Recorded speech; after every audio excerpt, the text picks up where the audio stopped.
मुझे शर्म आती है ऐसे लोगों की बात करते हुए भी। वो बात करते हैं 1000 करोड़ का लोन लिया, 1000 करोड़ का। उनसे मैं पूछना चाहती हूँ, डीटीसी की फिगर बताऊं कितने घाटे में चल रही है डीटीसी?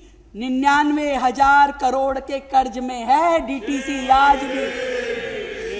जल बोर्ड, दिल्ली जल बोर्ड 91,000 करोड़ के लॉस में है, उबर नहीं पाया, कभी ऊपर उबर नहीं पाया। और ये अभी हमारे जल बोर्ड विभाग एमनेस्टी स्कीम लेके आया। हमारा मन था एमनेस्टी स्कीम पहले दिन से ही ले आए, पर पता चला कि उनका जो पूरा बिलिंग का सिस्टम है, डिजिटल सिस्टम, वो पोर्टल जो है वो पूरी तरीके से डिफंक्ट था। महीनों से लोगों के पास में पानी के बिल नहीं गए थे, और बिल नहीं जाने के कारण जब एकदम से बिल आए तो वो इतने एनॉर्मसली बढ़ गए कि किसी का बिल 5 लाख का, 10 लाख का, और वो घूम रहे थे 2 साल से हमारा बिल देखिए अचानक कितना आ गया है, पर किसी को समाधान नहीं दिया उन्होंने। आज क्या हालत है ड्यूसिप की, क्या हालत थी जल बोर्ड की, क्या हालत थी डीटीसी की, ये सारी दुनिया जानती है, पूरी दिल्ली जानती है। अध्यक्ष जी, बहुत कुछ है इस 1 साल में, हमने बहुत कुछ देखा, सहा, बहुत कुछ किया, चलते रहे हम, क्योंकि इस दिल्ली को अब बहानों की जरूरत नहीं है, परिणाम देने होंगे। यहां पे हेडलाइंस के साथ काम नहीं होगा, गाइडलाइन के साथ में काम होगा। और 11 साल जिस दिल्ली को उन्होंने अटकाया, लटकाया और भटकाया, हम पूरी तरीके से नई गवर्नेंस के साथ, नई सोच के साथ में दिल्ली को आगे बढ़ाने का काम कर रहे हैं, जवाबदेही के साथ बढ़ाने का काम कर रहे हैं। और हर अधूरा काम अब पूरा होगा, हर रुपए का हम हिसाब देंगे और हर नागरिक को उसके अधिकार देंगे, चाहे वो किसी भी वर्ग का होगा। अध्यक्ष जी, दिल्ली में अब टकराव नहीं, ट्रांसफॉर्मेशन होगा, राजनीति नहीं, परफॉर्मेंस होगी। और इतना कह सकती हूं अध्यक्ष जी इस सदन के आगे कि कुछ लोग आए वक्त के साचे में ढल गए, कुछ लोग आए वक्त के साचे में ढल गए, कुछ लोग आए वक्त के साचे बदल गए। बहुत बहुत धन्यवाद आप सभी को, मेरी ओर से ढेर सारी शुभकामनाएं। यह सब मिलकर के एक ऐसी सरकार बनाता है जो मॉडर्न भी है, एफिशिएंट भी है और रिस्पॉन्सिव भी है। हमारी सरकार पूरी गंभीरता के साथ उन लोगों को घर देने के लिए प्रतिबद्ध है जो झुग्गी बस्तियों में रहते हैं। ये सब कुछ नहीं हो पाया था आज तक पिछली सरकारों के राज में, क्योंकि उनकी नीयत ही नहीं थी कि कभी झुग्गी वालों को एक सम्मान पूर्वक जीवन मिल सके। 15 साल की कांग्रेस हो या 11 साल की आम आदमी पार्टी की सरकार हो, वो चाहते थे ये लोग सदा इसी स्थिति में यहीं बसे रहें और हमारे जिसे कहते हैं कि क्या बोलते हैं, जैसे उपकार के आगे दबे रहें कि हमने तुम्हारे जीवन पे कितना बड़ा उपकार किया है, अगर हम नहीं होंगे तो ये बीजेपी झुग्गी तोड़ देगी, हम नहीं होते तो बीजेपी पता नहीं क्या कर देती।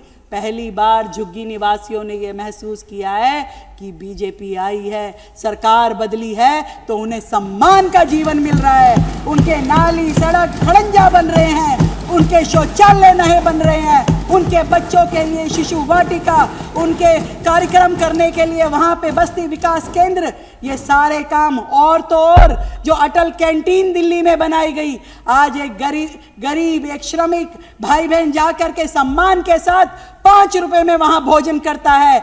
ये सारे काम किए तो ये हमारी सरकार ने किए। अध्यक्ष जी, सालों से राशन कार्ड नहीं बने थे, नए वर्षों से नहीं बने, लोगों की सुनते सुनते कितने साल निकल गए कि नया राशन कार्ड बन नहीं रहा। हमने दिल्ली में 4 कैटेगरीज के लोगों के राशन कार्ड की स्क्रूटनी करी। एक, जिनके डबल राशन कार्ड है, दिल्ली में भी है, किसी और राज्य में भी है। दूसरा, जिनकी मृत्यु हो गई। तीसरा, जो इनकम टैक्स पे ही है। भाई, मोदी जी ने 12 लाख की इनकम पे टैक्स फ्री कर रखा है, यानी 12 लाख से भी ऊपर जिसकी इनकम है जो टैक्स पे कर रहा है, तो वो कैटेगरी इसमें शामिल नहीं है। तो उनके, और जो लोग राशन ले ही नहीं रहे, तो ऐसी 4 प्रकार की कैटेगरीज के नाम निकाल करके उनके राशन कार्ड होल्ड पे किए गए कि भाई आप आकर के जवाब दीजिए, और नए राशन कार्ड बनाने की प्रक्रिया शुरू करने की और दिल्ली सरकार आगे बढ़ी। तो एक मन घड़ंत स्टोरी इन दिमाग से दिवालिया लोगों ने बनाई।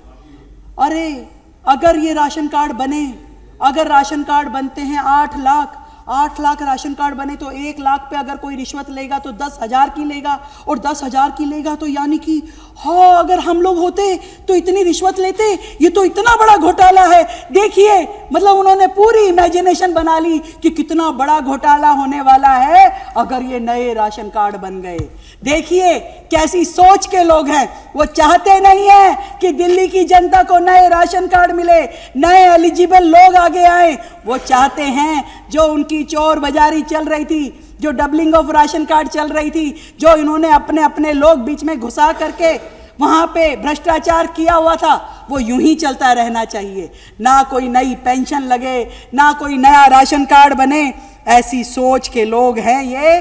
परंतु हमने बहुत ही आसान प्रक्रिया के साथ, तेजी के साथ नए राशन कार्ड बने, इसके लिए काम कर रहे हैं। और साथ ही दिल्ली में होली और दिवाली 2 सिलेंडर की बात मेरे साथियों ने कही, सरकार उस पे अडिग है। और वो सरकार ये सिलेंडर छोड़ो, हमने तो जो पीएनजी गैस लाइन जिन जिन घरों में थी, हमने उनको भी डीबीटी किया है। किसी कोई मीडिएशन नहीं है।